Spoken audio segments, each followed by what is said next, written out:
තෙරුවන් සරණයි.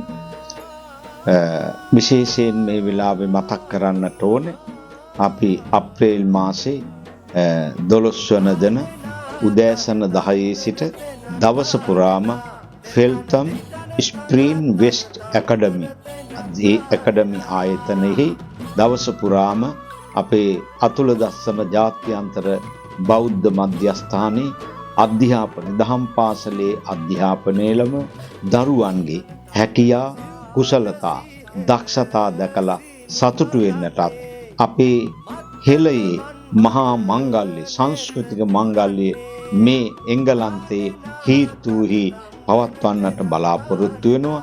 අපේ වඳුරුම කස්සප නායක ස්වාමීන් වහන්සේගේ අනුශාසනා මඟ පෙන්වීම මත ඒ දායක කාරකාදීන්ගේ කැපවීම උනන්දුව මත එනිසා මම ඔබට මෙත්සිතින් ඇරයුම් කරනවා මේ මහා හෙළයේ සංස්කෘතික මංගල්‍ය දැකලා සතුටු වෙලා දවස පුරා සතුටින් කාලය ගත කරන්න දවස ගෙවන්නට ඔබට අපි මෙත්සිතින් යුතුව ආරාධනා කරනවා. තෙරුවන් සරණයි.